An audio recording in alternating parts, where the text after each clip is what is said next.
अस्सलाम वालेकुम वरहमतुल्लाहि वबरकातुहू। इत्तेहाद न्यूज में आप सभी का खैर मकदम है। नफरती गिरोह किस तरह यानी कि किस हद तक सरगर्म है, इस पर आज बात करते हैं। जी हाँ, आज नफरती गिरोह की सरगर्मियों पर बात करते हैं। पहलगाम हमले के बाद नैरेटिव सेट करने की कोशिश मुस्तकिल की जा रही है और बजाय सरहद के पार दुश्मनों पर हमला करने के या उनके सरों को काट कर लाने के देश के अंदर ही फसाद बर्पा करने की कोशिश भाजपा और संघी विचारधारा के लोग किस तरह अंजाम दे रहे हैं, अब इंतहाई एक शर्मनाक कह सकते हैं।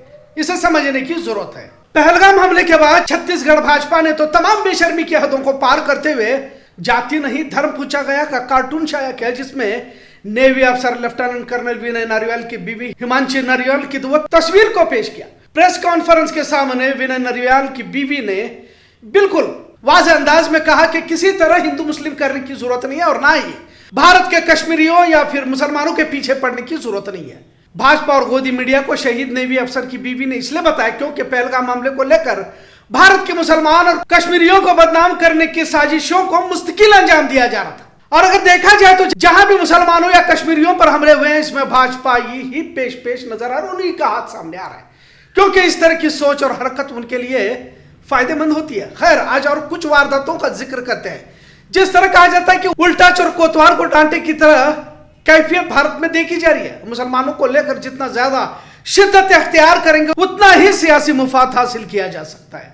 यह वजीर आजम मोदी से लेकर गली मोहल्ले के भाजपाई संघी अच्छी तरह से जानते हैं। खैर, अब कई जगहों पर यह नफरती चिंटू पकड़े भी जा रहे हैं, इनकी पोल भी खुल रही है। हिंदू मुस्लिम फसाद बर्पा करना, यही एक मकसद इनके सामने देखा जा रहा है। लिहाजा भारत के हर शहरी को बेदार होकर अपने अतराफ में देखना होगा कि कहीं कोई अतराफ में इसी नफरती गिरोह का कोई फर्द, कोई फसादी किसी खतरनाक काम को अंजाम तो नहीं दे रहा और इसका इल्जाम किसी मुसलमान के सर तो नहीं मारा जा रहा। भाजपा महाराष्ट्र में नेपाली टाइप लीडर नीतीश राणे हमेशा झूठ परोसते रहता है और मुसलमानों के खिलाफ जहर उगलता रहता है। हाल ही में उसने कहा था कि वो गोमूत्र भी पीता है। खैर, इस तरह के लोगों से यही उम्मीद की जा सकती है। और ये सिर्फ वही नहीं, अक्सर भाजपा के लोग मुसलमानों को लेकर कहानी बताते रहते हैं कि रामनवमी, हनुमान जयंती, कांवड़ यात्रा, गणेश त्योहार, किसी भी मजहबी जुलूस में मस्जिदों से पथराव की बात की जाती है, जबकि खुद ही जुलूस में शरीक होकर पथराव करते हैं। फिर मुसलमानों को इसका जरिया बनाकर फसाद को बर्पा किया जाता है और पकड़े भी जाते हैं।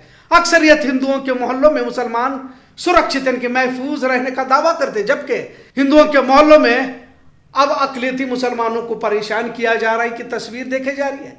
यहां तक कि किराए से घर तक नहीं दिया जा रहा, कारोबार में तकलीफ दी जा रही है, घर खरीदते वक्त नाम पूछा जा रहा है, जबकि हकीकत यह है कि कोई भी अकलियती मोहल्ले में किसी का धर्म नहीं पूछा जाता, वहां कोई भी आ सकता है, आप देख सकते हैं। लेकिन यहां पर तो झूठ बोलने का एक मुकाबला लगा हुआ है। छोटे ताजीर ठेले लेकर आते हैं अगर मुस्लिम मोहल्ले में, तो किसी का धर्म न देखते हुए चीजें खरीदी जाती है और बेची भी जाती है। लेकिन गरीब मुसलमानों को लेकर जहर आम लोगों में इतना पैवस किया जा चुका है, जिसका असर भी अब धीरे धीरे होने लगा है। खैर, इतनी नफरतों को परोसने के बावजूद भी अमन के दुश्मनों का दिल नहीं भर रहा। लिहाजा पिछले कुछ अरसे से, खासकर पहलगाम हमले के बाद, भारत के मुख्तलिफ इलाकों में मुसलमानों के नाम पूछ कर इन्हें हिरासा किया गया और पीटा भी गया और गुंडागर्दी भी की गई। खुद भाजपा के लीडरों ने इसमें पहल कर माहौल को तनाव में बदलने की कोशिश की। अब जब पहलगाम हमले के बाद भारत की आवाम हकीकत को जानने लगी है, तो फसादात को बर्पा करने की नई साजिश अंजाम दी जा रही है। मुस्लिम इलाकों में या अहम चौराहों पर पाकिस्तानी झंडा लहराकर मुसलमानों को जिम्मेदार ठहराने की कोशिश की जा रही है। आज पश्चिम बंगाल के एक रेलवे स्टेशन की दीवार पर पाकिस्तानी परचम लहराते हुए सनातनी एकता मंच के 2 कारकुनों को गिरफ्तार किया गया। पाकिस्तानी परचम लगाकर हिंदुस्तान मुर्दाबाद, पाकिस्तान जिंदाबाद वहां लिखा गया था। बहरहाल सनातन एकता मंच के चंदन और प्रोदनजीत जिन्हें गिरफ्तार किया गया वो वहीं के मुकामी है। उन्होंने पुलिस तफ्तीश में हिंदू मुस्लिम फसाद बर्पा करने के इरादे से इस काम को अंजाम देने की बात कही। वही एक और वारदात पेश आई, अभी 2 दिन हुए, जिसमें सुनील कुमार नाम का एक गद्दार पाकिस्तान के लिए जासूसी करते हुए पकड़ा गया। यहां तक बताया जा रहा है कि पहलगाम हमले के लिए भी इसने जासूसी की होगी का शक जाहिर किया जा रहा है। ऐसा नहीं कि सुनील कुमार ये पहला शख्स है जो पाकिस्तान के लिए इस तरह की जासूसी कर रहा है। एक तवील फहरिस्त है जिसमें पाकिस्तान के लिए जासूसी करते हुए कई हिंदू नौजवान पकड़े जा चुके हैं। खासकर फौज, नेवी, बीएसएफ, सीआरपीएफ में खिदमत अंजाम देने वाले पाए जा चुके हैं। पर क्या आपने कभी इस पहलू के मद्देनजर किसी धर्म को कटघरे में खड़ा किया गया? पहलगाम हमले के बाद कश्मीरियों के साथ मुसलमानों को भी निशाना बनाया जा रहा है, पर क्या इसकी हकीकत को नजरअंदाज किया जाएगा? मान लो अगर यही सुनील कुमार की जगह कोई मुस्लिम नाम होता तो इस पर तो भाजपा या नफरती गिरोह किस हद तक हंगामा बर्पा करते हैं।